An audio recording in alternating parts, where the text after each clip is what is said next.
皆さんこんにちは。Speak Japanese Naturally Podcast のふみです。このチャンネルでは日本語や日本文化について紹介します。今日のテーマは文化の日です。このエピソードを撮っているのは11月3日月曜日なんですけど、今日は文化の日です。で、実は今日はお休み、国民の祝日なんです。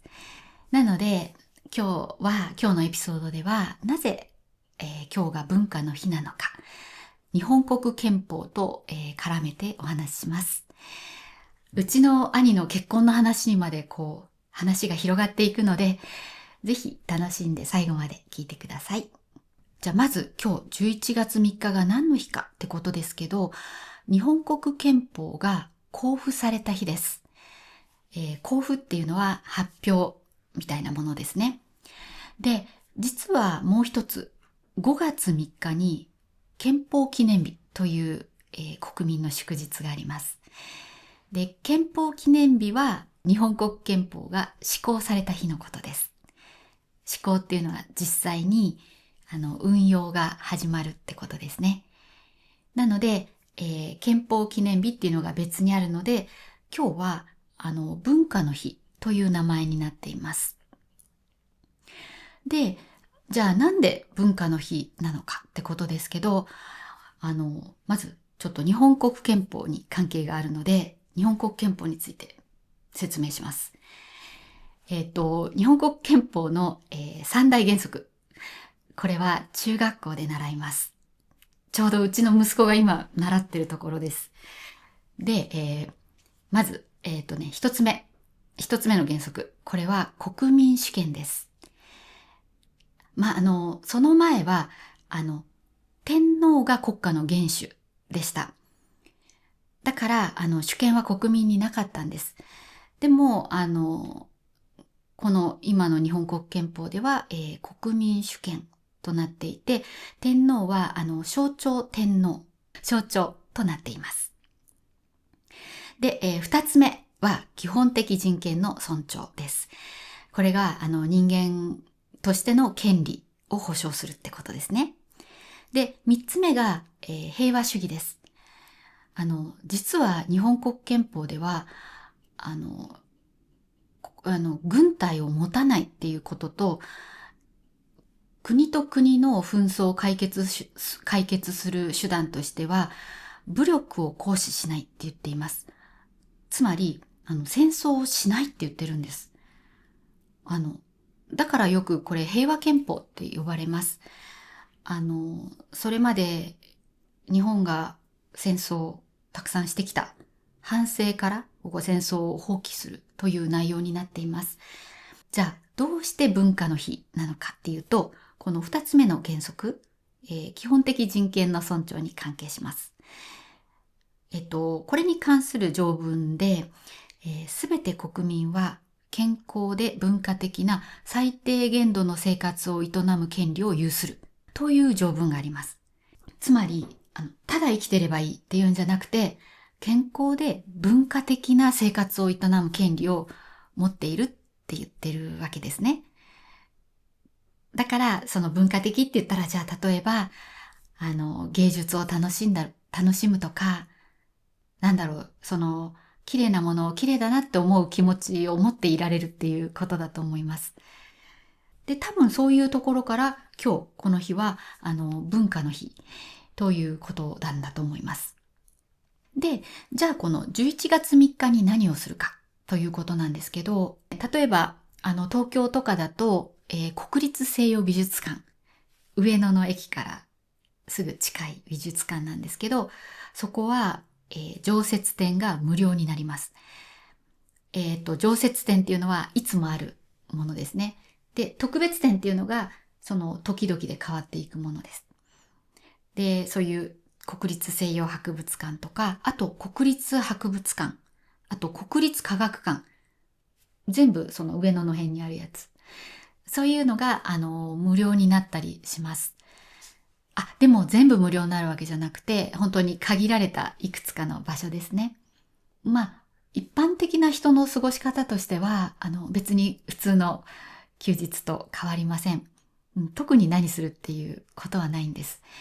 ただ、この11月3日周辺っていうのは、結構いろんな文化的な行事とかイベントがある気がします。で、例えば、うちの息子の中学校では、今度の金曜日、11月8日が、合唱祭です。合唱ってみんなで歌を歌うやつですね。で、日本の学校はだいたい中学、高校、どこもそうだと思うんですけど、合唱祭とか合唱コンクールが年に1回ぐらいあります。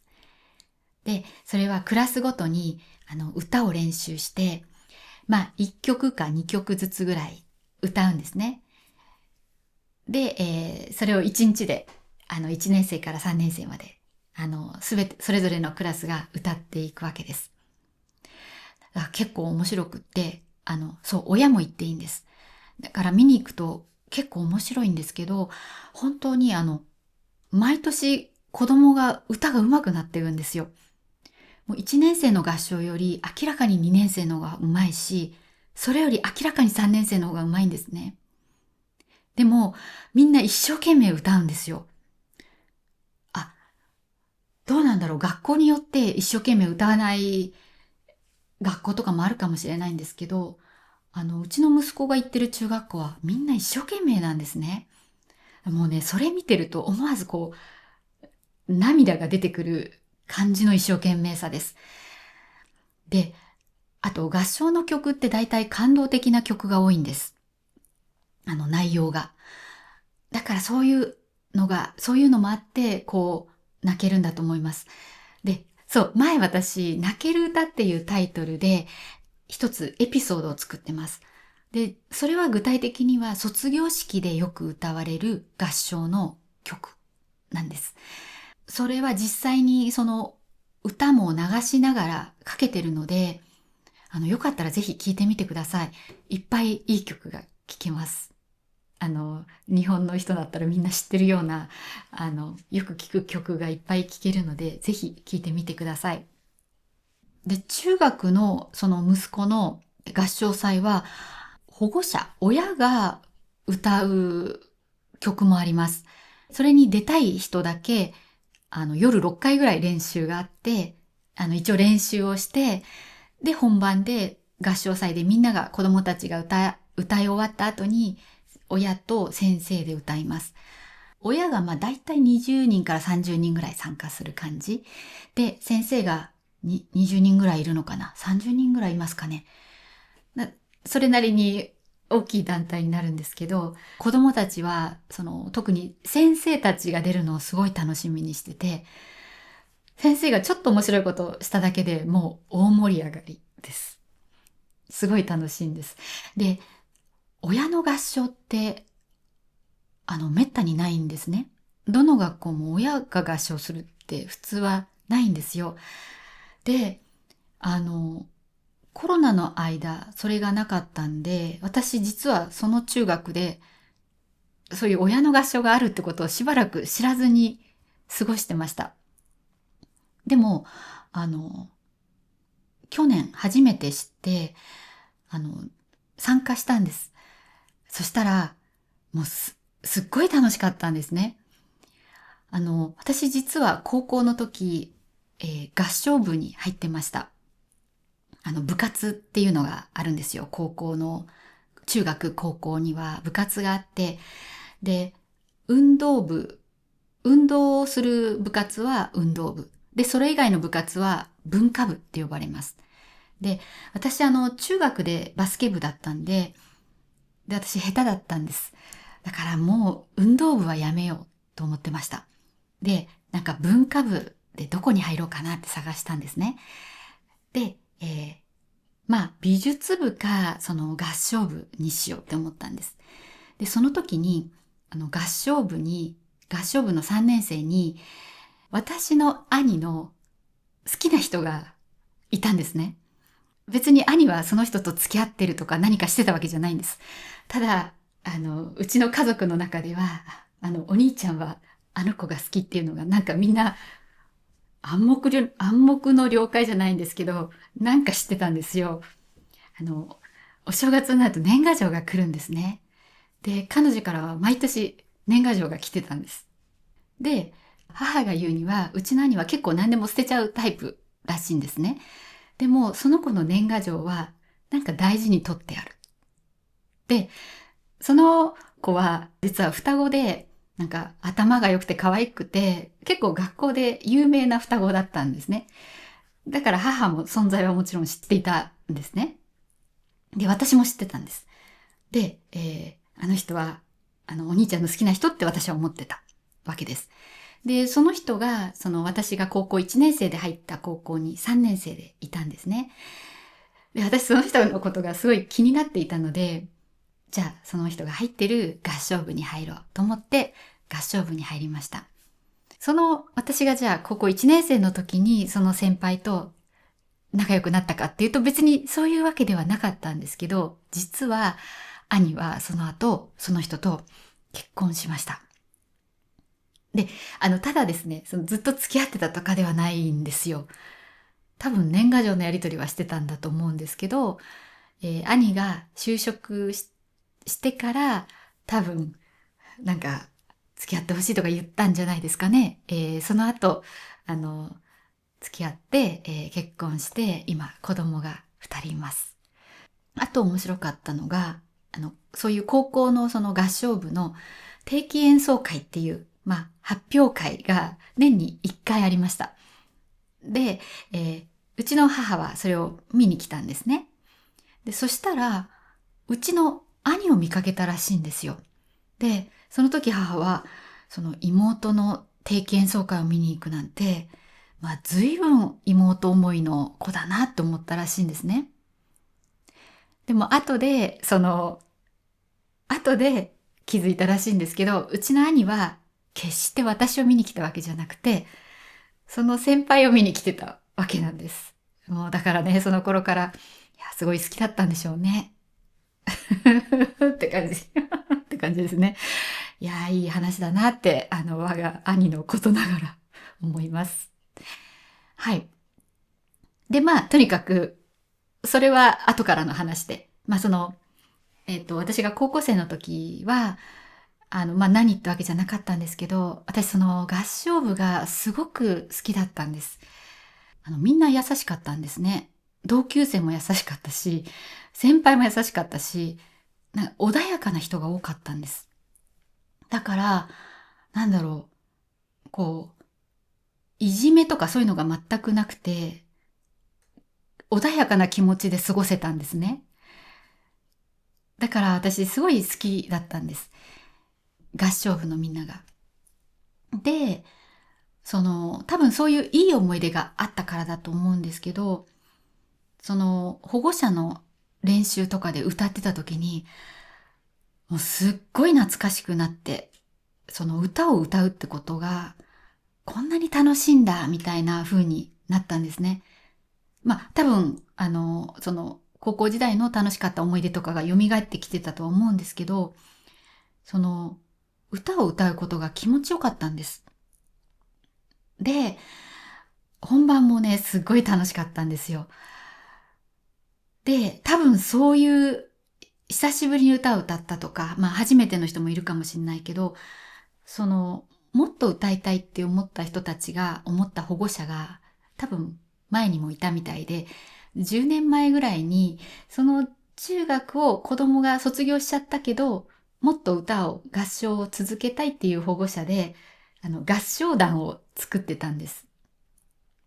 で、そこは子供が中学を卒業しちゃった、お母さんたちと、あと、まだ子供が中学に入ってても入れるんですね。というか、基本は誰でも入れる合唱団です。なので、私、それに入れてもらいました。その年、私が入った時、8人ぐらい入ったんです。だから多分みんなその保護者で歌ったのがすごい楽しかったんだと思う。で、もっと続けたいと思って、1年通してずっとやってるその合唱団にみんなが入りました。で、そこは月2回夜練習があるんですけど、月2回ぐらいだから、本気で上手くなりますっていう回ではないんです。楽しく歌いましょうみたいな会なんですね。でも、その12人とか13人ぐらいに増えたから、じゃあ、文化祭に参加しようっていう話になったんです。私が住んでるところは1年に1回文化祭があります。それがまさにこの文化の日の周辺でやるものなんですけど、そのパンフレットがこれなんです。ちょっとね、汚しちゃったんですけど、もう51回、結構歴史ありますよね。の、市民文化祭。で、これがですね、11月1日から11月23日まで、結構長い間続くんですけど、なぜ11月なのかって言ったら、11月3日の文化の日があるからです。で、この文化祭は、その合唱団がなんと23組も、23団体も出ました。ちょうど合唱は昨日だったんですけど、1時から4時ぐらいまで結構長いことをやって、私たちもその一つの団体として出場しました。本当に楽しかったです。あの、なんというか、本番の多分ホールがあまり大きすぎず、ちょうどいい大きさだったんだと思うんです。声がものすごく響いたんですね。だから今までで一番気持ちよく大きい声でわって歌えたんです。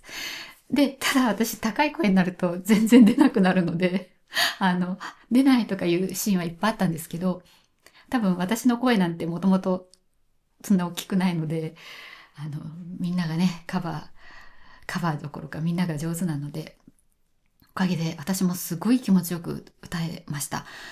でもみんなが同じこと言ってて、みんなが今までで一番気持ちよく上手に歌えたって言ったんですよ。で、指揮者の先生も、ピアノの先生も、みんなが今日が一番の出来だったって言いました。で、私たち歌ってるの12人しかいなかったんですけど、本当になんか、あれすごい上手になったって思っちゃうぐらい、多分ホールの音響が良かったなと思います。あと他の団体の歌もすごく良かったんです。で、全部聞いたわけじゃないんですけど、印象的だった団体がいくつもあって、一つは、あの、みんな普通の服で出てる感じの団体があったんですね。歌詞を聞いてたら、皆さん宮沢賢治ってご存知ですか？あの、日本の、詩人、詩も書くし、文章も書くんですけど、銀河鉄道の夜っていうとても有名な本があります。お話があります。で、その宮沢賢治は割と自分を犠牲にして人を助けるっていうようなお話を書く人なんですね。で、その銀河鉄道の夜でも、あの、溺れちゃった子供を助けて、自分は溺れてしまって死んでしまったカンパネルラっていう子が出てきます。で、その歌を聴いてたら、もう星座の名前がいっぱい出てきたんですよ。オリオンとかケンタウルスとか、サソリ座とか。で、なんか宮沢賢治っぽいなって聞いてたら、カンパネルラっていう言葉も出てきたんで、これは銀河鉄道の夜、銀河鉄道の夜っていうそのお話をモチーフにした歌なんだなって分かりました。で、その団体がすごく上手で、もう感動しました。あまりにうまくて感動しました。で、あとはその、うまいとか下手より一生懸命歌ってるんですね、みんなが。で、例えば一つは多分デイサービスなのかな、その老人、高齢者の方たちがたくさんいる団体があって、そこに多分職員さんみたいな若い人が数人入ってて、で、もうおばあちゃんとかが椅子に座れない、多分立って歌えないから座るんですけど、座るときに、二人ぐらいに支えられて、やっと座るみたいな感じの方とか、みんな結構多分80を超えているんじゃないかっていうご高齢の方たちだったんです。そういう人とかがこう、一生懸命歌っていて、いろいろ想像しちゃいました。きっと、いつもなんか練習を楽しみにしてるのかなとか。で、あと、やっぱり私も最近どうやって年を取りたいかなって考えるんですね。体がちゃんと動かないとまずいと思ってるので、運動とかはね、するようにしてるんですけど、やっぱりこういう歌とかね、歌って元気に楽しく過ごしたいなって思いました。もうその団体の歌もね、もう本当もう、うっかりするともう泣いてしまいそうな感じでした。で、他の人たちも、とにかくみんなやっぱ一生懸命なんです。だから、で、もちろん私たちもね、一生懸命だったと思います。で、聞きに来た、別の方の旦那さんとか聞きに来てた人が、やっぱり泣きそうだったって言ったらしいです。私たちの歌を聞いて。だからなんかね、やっぱりこの年になると、あんまり自分でやらない限り、そういうことってできないんですよね。中学高校って、大体の子が部活に入るんですよ。だから嫌でも何かそういうのに所属するんです。で、大学も割とそういうところがありますね。なんかサークル入んないと友達できないっていうのもあるし、なんか入ってなんかやるんですよ。でも、やっぱり就職して忙しい。で、今度子育てで今度とっても忙しい。もう、例えば、やっぱり子育ての忙しさって、パンツ履かせるとか、服着せるとか、そういうの全部やってあげなきゃいけない時代とかが長く続くわけですよね。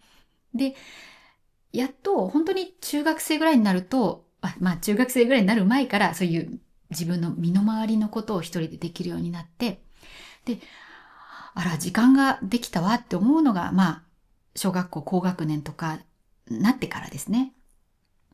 だからちょうど今、私たちの年代っていうのは、ちょうど合唱とかやるのにちょうどいい年代なんだろうなって思いました。なんか参加した一緒にやったみんなが夢のような一日でしたとか書いてたり、とにかくみんなすっごい楽しかったって言っていて、私もすっごい楽しかったです。そう。で、なので、私普段、この文化の日だからって文化的な、一日の過ごし方って何にもしてなかったんですね。今年初めて、今日じゃないですけど、昨日ですけど、なんか文化の日の周辺に文化的なことをしたなって思いました。そう。あと、さっきこの甲府の市民文化祭、これお見せしましたけど、こういう文化祭とか芸術祭みたいのを、この時期多分ほとんどの自治体でやっていると思います。で、多分普段絵描いている人は、絵を飾るコーナーとかもあって、昨日もたくさん絵が飾ってありました。あと、写真をやっている人はそういう写真を出すし、あと、例えば書道をやってる人はそういう書道を出すんです。だからみんなが普段頑張っている文化的活動を、発表する場ということで、なんかね、とてもいい、とてもいいことなんじゃないかなって。そう。なんで、やっぱり、普段もちろん誰かに発表しようと思ってやってるわけじゃないとは思うんですけど、たまにそういう発表の場みたいのがあると、またそれはそれですごくやりがいがあるなっていうことを感じました。皆さんも何か文化的な活動はしてらっしゃいますでしょうか？正直本を読むのも文化的な活動だし、映画を見るのもドラマを見るのも、そして日本語を勉強するのも全部ね、文化的な活動だと思うんですけどね。ということで、文化の日についてのお話でした。じゃあ最後に、お礼を言わせてください。今日はここにパソコンがあります。また2人増えてます。ありがとうございます。じゃあお名前を言います。エドモさん、デブさん、アルビレオさん、デルタさん、テイドさん、キム・ヨンマンさん、ジョ・モギョンさん、ベンジャミンさん、コウさん、浜田さん、ミヌアさん、チチさん、ウーさん、シン・ワンキルさん、ジム・ハバットさん、ジュン・チャンジョンさん、ジョアンヌさん。もしジョアンさんだったら教えてください。で、最後、オリさん、メンバーシップに入ってくださってありがとうございます。とっても励みになります。感謝しております。他の皆さんもよかったらぜひメンバーシップご検討ください。2種類あるんですが、上の方に入ってもらえると毎週1本特別なエピソードが聞けます。では皆さん、今日も最後まで聞いてくれてありがとうございました。もし聞きたいエピソードがあったらいつでもコメントに書いてください。では皆さん、今日も良い一日をお過ごしください。また来週お会いしましょう。